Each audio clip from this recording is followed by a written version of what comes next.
Welcome back everybody. Today I'm going to Wadi Rum and will be sharing some tricks and tips. Wadi Rum, often referred as the Valley of the Moon because of its breathtaking landscape, has been in various films such as The Martian and Star Wars. We just wrapped up a day in Petra, Jordan, and now we're on our way to Wadi Rum. It's about a 1 hour 40-minute drive from Petra. We met a hotel worker on the main road and followed him to the desert. After driving to the middle of nowhere, we finally made it. We were totally secluded in the desert with no buildings around us. We opted to get our own tents just because we weren't sure if each one had its own bathroom door. I was able to get one of the last tents, so I was able to get a clear view of the landscape. It was $87 per night. First impression, it felt like I was inside an oven. The inside kind of smelled like burnt plastic because the heat was heating up the outside material of the tent. The room itself was pretty spacious, and the design was one of a kind. Time to check out the bathroom. It's nothing special, but has everything I needed. There shouldn't be an issue getting hot water, haha. The shower had plenty of room for you to stand. There's also a sliding door for privacy if you decide to share the tent with someone else. There was a nice table by the window to enjoy the view. The hotel owner told us to keep the curtains closed to keep the inside temperature lower. The air conditioning was at the max, but it was still pretty hot in the room. I also worked from the bed for a bit and enjoyed the view. The bed was king size and had plenty of room to add other people to share. Here's a first person view of how it looks outside the tent.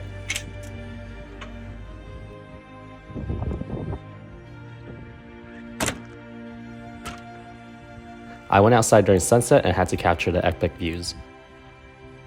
It was hot outside, but not too hot to stay outside since it was a dry heat.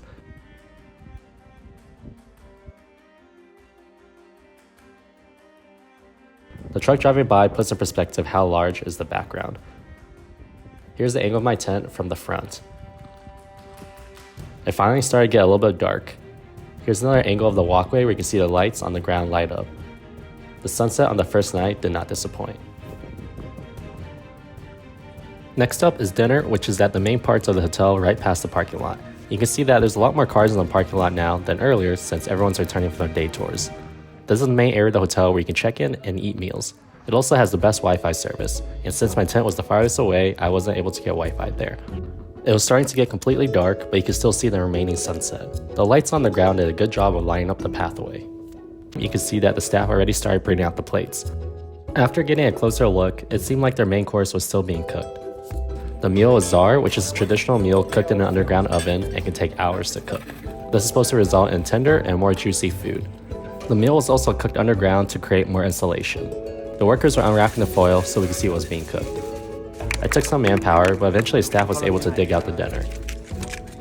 There was a combination of chicken and vegetables.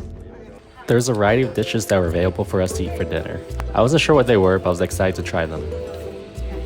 Here's the main course. I'm a big fan of rice and chicken, and was curious to see how the food would taste. I wasn't sure what to expect with the rice. Oh. I finally served myself, and here's my first place of mostly food cooked underground. It had more flavor than I expected, and the chicken wasn't dry.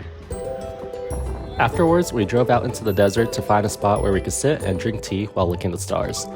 Our guide was able to find some wood and heat up some tea for us. Afterwards, we drove back to the camp and went to bed to get ready for our busy day. Day 2, we woke up to our first sunrise in Wadi Rum. The temperature outside was already pretty warm. We booked a sunrise tour into the desert on camels and were heading to the meeting spot. It was a public tour, so there was other people that were joining us. Getting on a camel was more difficult than I expected. I had experiences riding horses, but never camels.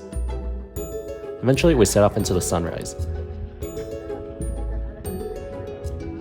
The view was unbelievable and looked like a scene out of a movie.